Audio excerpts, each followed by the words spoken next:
Bueno, vamos a hablar hoy un poquito de lo que es el mercado de pulpa y papel. La idea es que, bueno, en función de un poquito lo que se charló la clase pasada de los tipos de pulpa y papel, que hablamos de dos grandes grupos, las pulpas químicas y las pulpas mecánicas. Esos serían como los extremos, si se quiere, dentro de lo que se podría, de cómo se podría ordenar los tipos de pulpa en función del tipo de energía que se utiliza para su producción. ¿Sí? En un extremo las químicas, en el otro extremo las mecánicas, y en el medio varios tipos de que van mezclando un poco de uno y otro poco de otro para obtener un poco de las propiedades de uno y otro poco de las propiedades de otro, con los costos intermedios también. Esta clasificación es muy simplista, ¿eh? Tengan en claro que es una simplificación para tener una idea general en la cabeza. Si el día de mañana ustedes tienen que trabajar en el sector, van a profundizar un poco más, pero para lo que nosotros necesitamos para la cátedra y para el conocimiento más o menos general que ustedes necesitan tener, esa aproximación es válida. ¿Sí? Eh, en cuanto a mercado, lo que a mí me interesa que nosotros veamos es repasar algunos conceptos que son bien generales del mercado en general, digamos, ¿sí? Más allá de lo que representa la pulpa y el papel. eh, en cuanto a la oferta, es importante saber que las fábricas se suelen ubicar, digamos, o sea, la oferta de un producto, las fábricas, la ubicación de las fábricas suele ser o cerca de la materia prima o cerca de los centros de consumo. ¿Sí? ¿De qué va a depender que uno ubique su fábrica cerca de los puntos de consumo o cerca de la materia prima? Y va a depender más del nivel de, ¿cómo se llama esto? El producto. O sea, si el producto ya está listo para el consumo, ya va a estar más cerca del consumidor. Si es un producto que no va a estar para el consumo del final, por decir así, va a llevar otro proceso, generalmente no necesita estar cerca de los centros de consumo todavía. Entonces va a estar más alejado, más cerca de la materia. Bien. ¿Alguna otra posibilidad? ¿Alguien? Y de los costos también de transporte. Ahí va. Eso también es importante. ¿Por qué mencionas lo de los costos? Por ejemplo, a ver, ¿a qué te referís con eso? Y depende todo lo que es lo básico, combustible, aceite, el tipo mismo de transporte que necesita el producto, eh, tanto, o sea la materia prima o sea el producto ya fabricado o prefabricado, va teniendo también su tipo de vehículo, también todo lo que es las cargas, eh, que corresponda al chofer o operario de maquinaria que necesite para el transporte. Y es amplio el tema de costos y creo que, que siempre, bueno, es un factor acá de decisión, y más aún si uno se ubica depende de la zona, el país, podemos decir, se hace más difícil o más fácil, por decirlo así, todo lo que es la parte legislativa. O sea, sumo todas estas cosas así con pequeños comentarios, pero los costos siempre van a definir tanto los procesos productivos y en este caso transporte con seguridad, es un factor esencial de análisis. Correcto. En realidad es correcto tu análisis. Voy a hacer hincapié en algo que vos dijiste, pero que entre todas las otras cosas que dijiste, por ahí no prefiero volver a repetirlo y resaltarlo. Vos mencionaste el costo de la materia prima y el costo del producto terminado. Eso es uno de los factores claves que va a determinar la localización. ¿Qué es más barato transportar? ¿La materia prima o el producto terminado? En el caso de la industria de pulpa, ¿sí? Pulpa química, por ejemplo, que yo tengo un rendimiento del 50% aproximadamente. ¿Eso qué quiere decir? Que yo entro 1 tonelada de madera a la fábrica y sale media tonelada de pulpa. Pero a su vez, ese rendimiento se calcula en función de la madera seca. O sea, entra 1 tonelada de madera seca y sale media tonelada de pulpa. Pero a su vez la madera no entra seca, entra con una humedad que puede ser del 50%. ¿Sí? O sea, de la tonelada de madera que yo estoy ingresando, media tonelada nomás es realmente madera y el resto es agua. ¿Sí? O sea, de la media tonelada de madera que entró, yo transporté 1 tonelada y de ahí voy a producir 0,25 toneladas. ¿Me explico? Para después poder transportar 0,25 toneladas de pulpa, que a su vez tiene una forma distinta a la de la madera, ¿sí? Y se puede acomodar mejor en el camión y es más eficiente. ¿Me explico? Entonces, ¿qué creen ustedes que es más dificultoso transportar? ¿La pulpa terminada o la madera?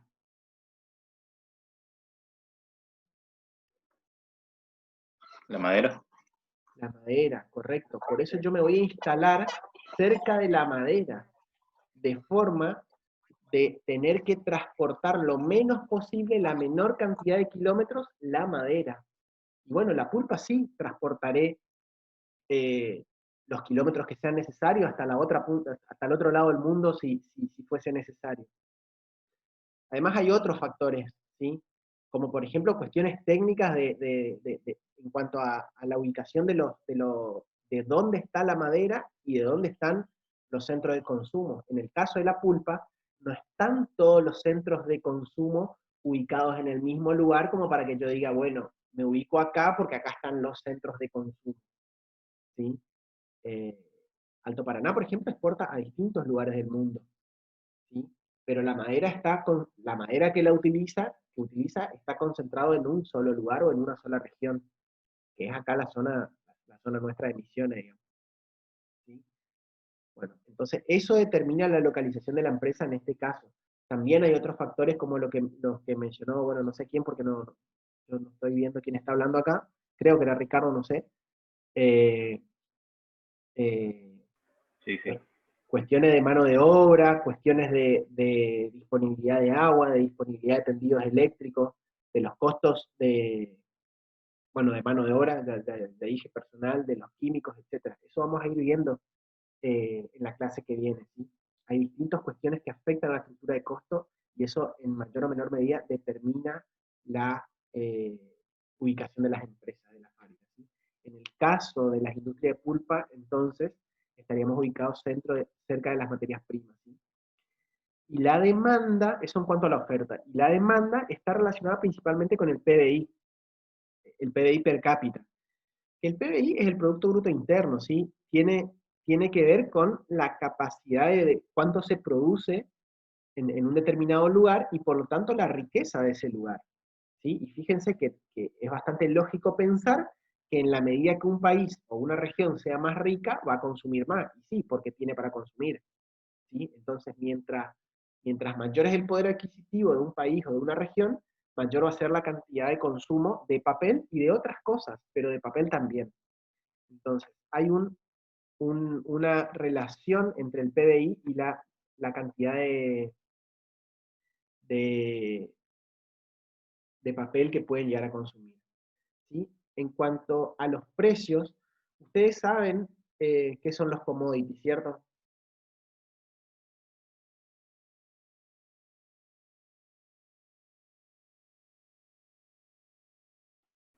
Sí, los granos, por ejemplo. ¿Qué, sí, ¿qué Y un tienen? producto que tiene, digamos, valor en el mercado mundial, digamos. Sí, pero a ver, eh, hay muchos productos que tienen valor, o sea, todos los productos tienen valor en el mercado mundial, pero ¿qué características tienen los commodities en particular?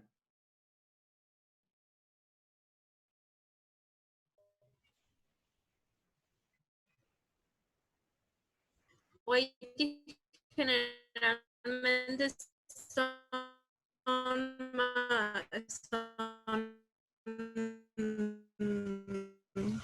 productos que tienen un precio bajo, donde se busca que la materia prima sea para que sea rentable. Te escuché medio cortado, ¿me puedes repetir?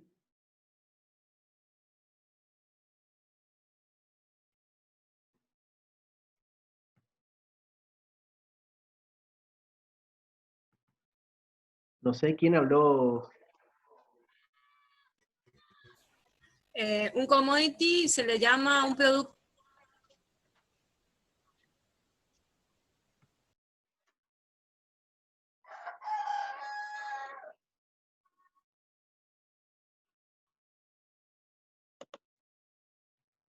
Bueno, no escucho la definición. Sí. ¿Alguien quiere aportar? Creo que es un producto, o sea, la diferencia está que existe una demanda por ese producto, pero la comercialización se hace sin diferenciación, vamos a decir, sin diferenciación cualitativa, o sea, es un producto que no tiene comparación, vamos a decir, no tiene, es único, es un producto que existe con sus características, pero que no, en las operaciones tanto de compra o venta, que sería donde esté inserto el producto, eh, bueno, no sé si estoy yendo bien por ahí. Sí, vas bien. Sí. Y ese producto, o sea, uno dice, existe el producto y el otro compra sabiendo de que no pudiese tener un reemplazo, por ejemplo, o ese producto, por decirlo, es único y bueno, y sabe que no puede ser, el precio que tiene no puede, vamos a decir, no tendría una variabilidad como tiene otros productos cuando depende de mercado o cuando depende de materias primas. Creo que por ahí era, En, si en no me reali- estoy equivocando el concepto. en realidad lo que ocurre con los commodities es que cuando uno, por ejemplo, dice los granos, ¿sí? Grano Sí, de lo que se te ocurra, maíz, por ejemplo. ¿Sí? Hay poca diferenciación entre los productos disponibles en el mercado. ¿Sí? Si bien exacto, el así, petróleo de Venezuela no es exactamente igual al petróleo claro, de Medio Oriente, petróleo es petróleo, digamos, y cumple más o menos las mismas características y son productos que compiten entre sí de forma que el comprador los puede reemplazar de forma más o menos fácil, ¿sí? Por lo tanto, hay una competencia real, eh, y ningún comprador, perdón, ningún vendedor tiene una diferenciación importante respecto a otros vendedores, ¿sí? Entonces, eh, lo que dice Micaela por el chat, que es un producto que tiene bajo precio, es un producto que tiene bajo precio y que se produce a muy gran escala, ¿sí?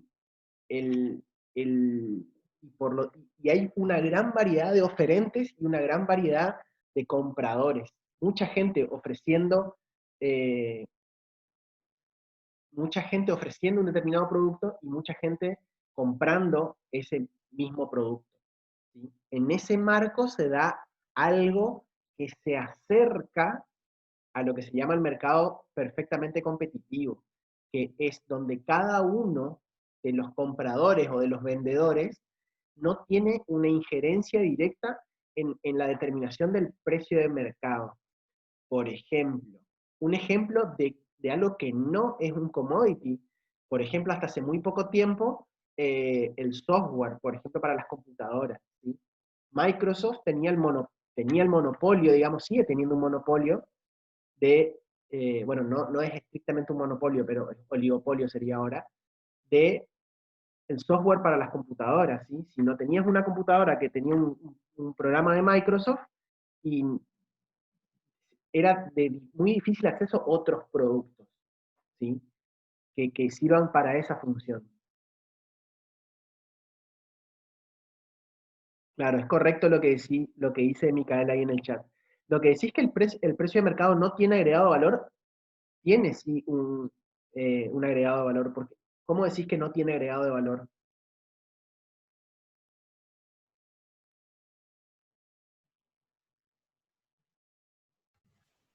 O sea, el agregado de valor que se le da es muy bajo, no llega Ah, ok. a ser como, es Claro, mínimo. un Por producto, eso se le llama commodity. claro, que no tiene un gran nivel de manufactura, por ejemplo. ¿A eso te referís? Sí, claro, a eso. Perfecto. Bueno, está. Tampoco no es necesario que entremos en tanto detalle, está muy bueno lo que aportamos, sí, pero yo no sé si por ahí existirán algunos otros productos que sí tengan más nivel de manufactura que se comporten de forma similar en commodity. No importa, no viene al caso, ¿sí? Pero en general lo que es importante y que es lo que a mí me interesa resaltar es el hecho de que ni los compradores ni los vendedores de forma individual tienen la posibilidad de modificar de forma significativa el precio. Si yo, por ejemplo, soy un productor de petróleo y decido arbitrariamente duplicar el precio de mi producto, no lo voy a poder vender a ese precio, porque hay muchos otros que están ofreciendo están ofreciendo el mismo producto a un menor precio. Entonces yo de forma individual no puedo afectar el precio del producto, ¿sí? Lo mismo si yo soy un comprador y decido, no, yo ese precio no voy a pagar, yo estoy dispuesto a pagar la mitad, no voy a conseguir a alguien que esté vendiendo a la mitad de precio, ¿sí?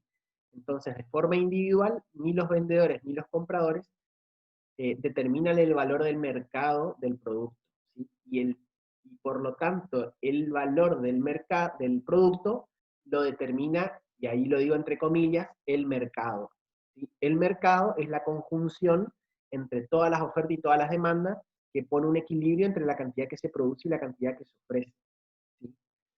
Eso, cuando dije entre comillas, esa es la teoría, porque después hay acuerdos, por ejemplo, en cuanto al petróleo está la OPEP, que es la Organización de los Países Petroleros, no puedo decir así la sigla, pero que en cierta forma regula la producción justamente para evitar competencias exageradamente hostiles, ¿sí?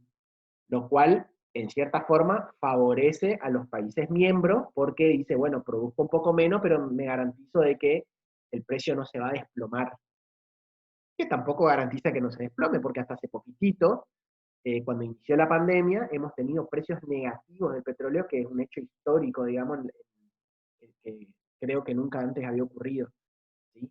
¿Por qué? Porque había una sobreproducción, había una producción determinada, las fábricas los pozos y las refinerías, perdón, los pozos petroleros no tienen la posibilidad de modificar de forma significativa la producción, porque una parada de planta sale en millones, ¿sí? Entonces, tienen un régimen de producción más o menos constante, y cuando ocurrió todo esto de la pandemia, las refinerías no podían vender porque las estaciones de servicio no compraban, ¿sí? Como las estaciones de servicio no compraban, las refinerías no podían vender y tenían sus silos de almacenaje de crudo llenos. Entonces no podían comprar el petróleo, ¿sí? Muchos ya lo habían comprado y salían al mercado a revender, lo cual generó una sobreoferta, ¿sí? Y había mucha gente queriendo vender petróleo y muy poca gente queriendo comprar petróleo. Al punto que eso te genera el problema de que no tenés a dónde ponerlo, ¿sí? Y no lo podés tirar porque te comes una multa mayor a lo que vale el petróleo, ¿sí? No lo podés almacenar. Entonces, ¿qué ocurría? La gente digo yo, pagaba para que vos te lleves el petróleo. Eso hablando en pocas palabras, digamos, ¿sí? Eso fue lo que ocurrió ahora hace poquito, en el inicio de la pandemia, hace unos meses, ¿sí? Acá en el mercado de pulpa también se ven fluctuaciones, ¿sí? Este es un gráfico que ya está un poquito viejo, pero para los fines que nosotros necesitamos también sirve, que es un tipo de pulpa en particular eh, que, que se ve cómo fluctúa, ¿sí? Y no sé si ustedes se acuerdan, en el 2008-2009 hubo la crisis de lo que se llamó la burbuja financiera, ¿sí? En el cual el precio de un montón de productos, una crisis internacional, de un montón de productos se desplomaron, ¿sí? Entonces, ¿qué ocurre? Las fábricas, a ver, pensemos a las fábricas de pulpa como los oferentes y a las fábricas de papel como los compradores, ¿sí? Como las fábricas de papel tampoco están vendiendo, no tiene mucho sentido que compren mucha pulpa, entonces dejan de comprar, ¿sí? Y por lo tanto las fábricas de pulpa dejan de vender, ¿sí? Como dejan de vender, bajan el precio, ¿sí? Y empieza a bajar el precio. Y las fábricas de papel saben que empieza a bajar el precio, pero también saben que va a bajar todavía más, entonces se especula, ¿sí? Y no compran pulpa, primero porque tienen reserva y segundo porque saben que va a bajar todavía más, ¿sí? Entonces se congela todavía más el mercado. Incluso los que necesitan pulpa evitan no comprar en la medida de lo posible o comprar lo mínimo indispensable porque saben que va a estar más barato la semana que viene, ¿sí? Y eso hace que baje todavía más y así sucesivamente tiene un efecto como una espiral, digamos, ¿sí? Hasta que llega un determinado momento en que las fábricas de pulpa dicen, más barato que esto no voy a vender porque estoy vendiendo a pérdida, ¿sí?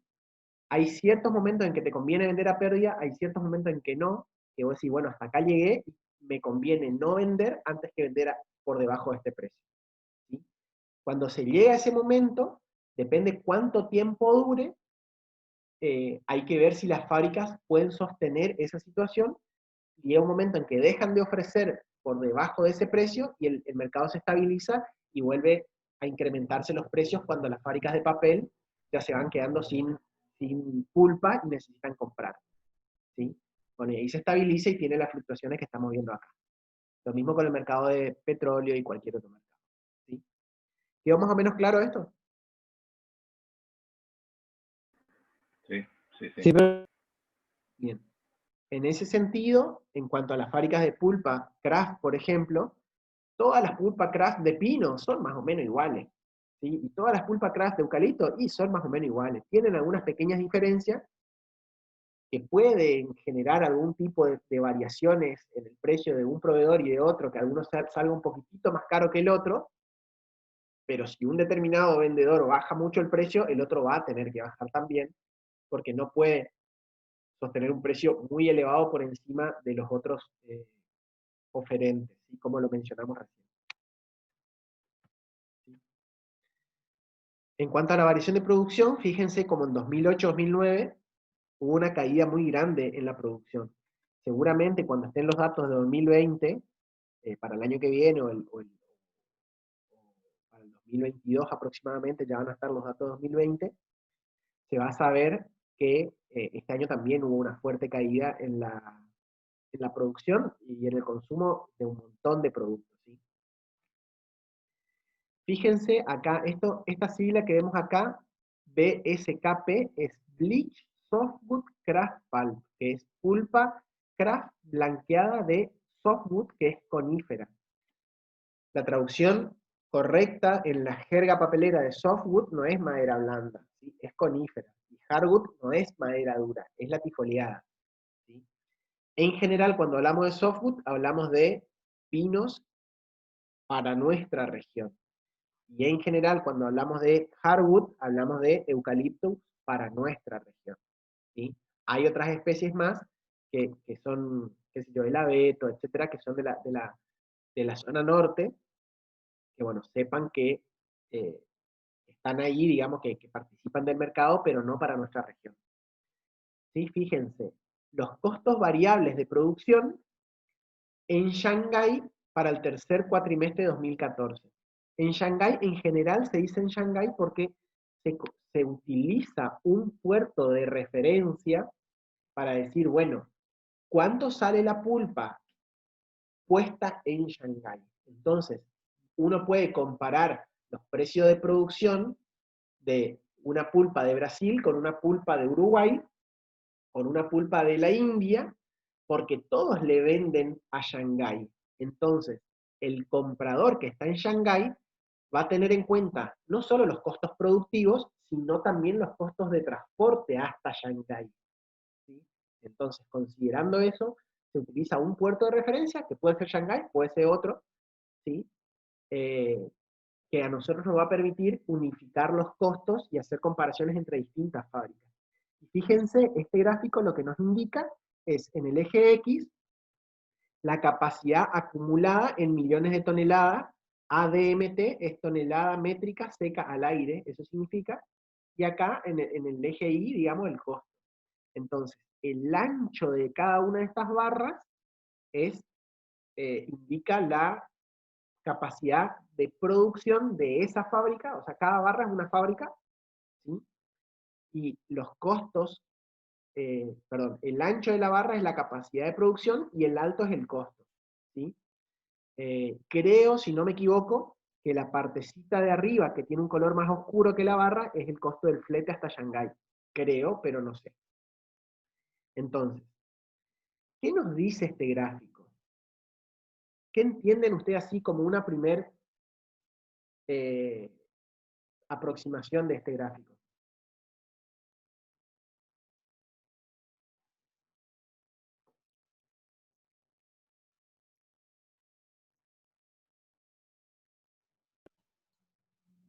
Hay una tendencia, pero no siempre, a que conforme la capacidad de producción sea mayor, el costo sea menor. Correcto. En general, las barras más anchas son más petizas, digamos, ¿cierto?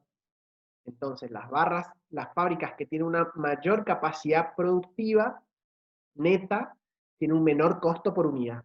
Es correcto eso. En general ocurre eso.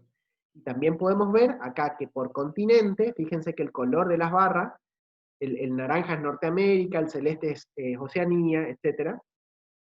Para Latinoamérica, casi todas las barras, a pesar de que esta, por ejemplo, es muy finita, a pesar de que esta es muy finita, tiene un costo comparativo menor que esta otra, que es más ancha, pero que está en Europa, por ejemplo. ¿Sí? Entonces, nosotros lo que podemos llegar a sacar como información de este gráfico es que en general Latinoamérica tiene un costo productivo menor que Europa, en general, o que América del Norte, en general. ¿Sí? Entonces, ¿qué tendencia creen ustedes que va a haber en función de este gráfico? ¿Dónde creen ustedes que se van a instalar las nuevas fábricas? Y en América, por ser menor el costo. Claro, en América Latina, se van a instalar en América Latina, ¿sí? Y cuando haya una crisis como la de 2008 o como la que está viendo ahora, ¿cuáles creen ustedes que van a ser las primeras fábricas que van a cerrar?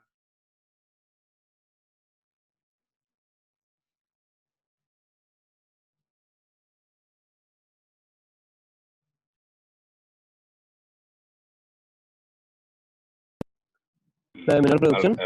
Europa y Norteamérica.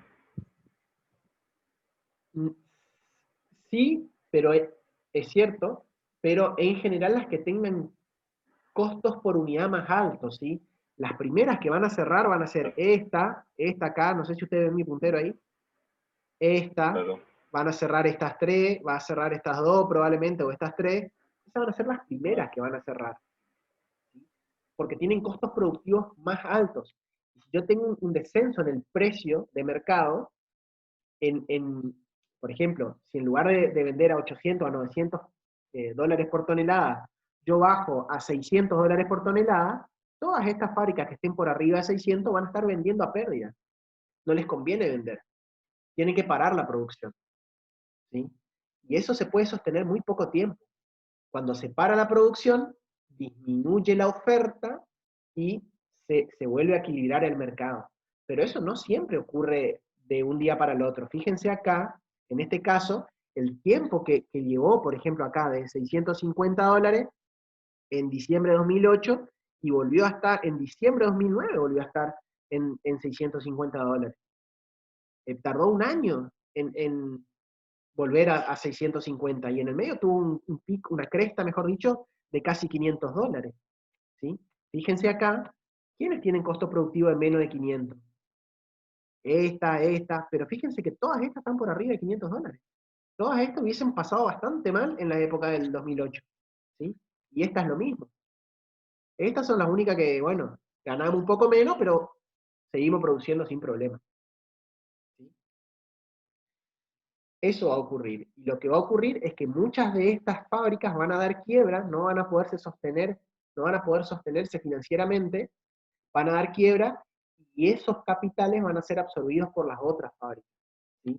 Esa capacidad productiva que se destruyó con la crisis va a ser reubicada en otro lugar del mundo con una nueva fábrica que se va a abrir y va a ocupar ese lugar en el mercado que dejó aquella otra que cerró, ¿sí? Va a haber una redistribución de la capacidad productiva, ¿sí?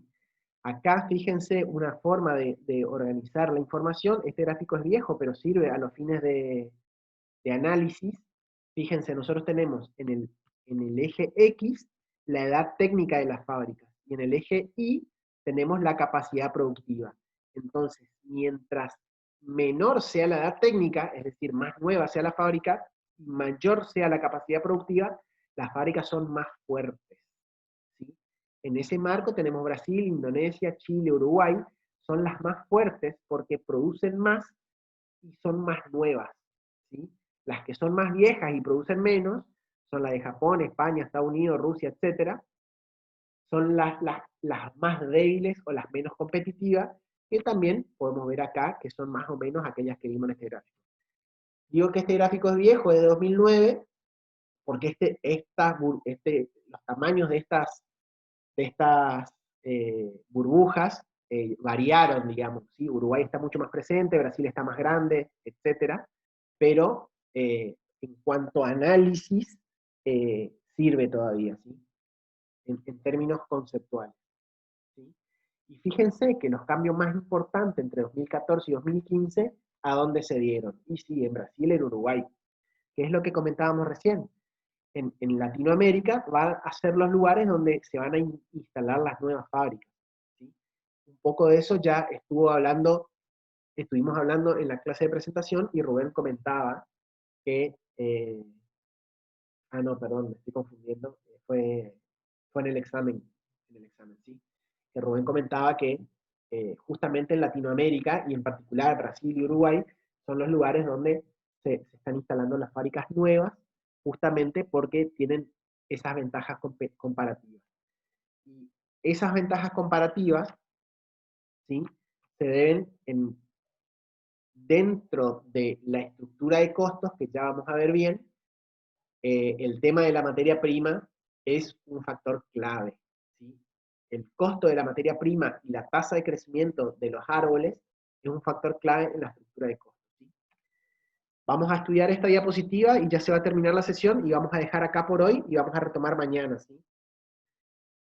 En esta tablita lo que nosotros vemos es la producción mundial de pulpa y la producción mundial de papel. Pero fíjense ustedes que la producción de papel es más que el doble que la de pulpa.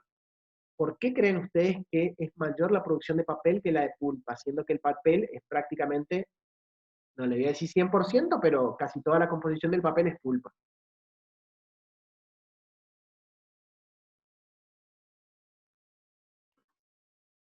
¿Porque se recicla, puede ser? Correcto, correcto. Porque este es el mercado de pulpa, pulpa de mercado, es decir, la pulpa que se vende como pulpa, y acá no está incluida la pulpa que se vende como papel. Por ejemplo, papel misionero. Papel misionero vende solo papel, no vende pulpa. Entonces figura solo acá y no figura acá.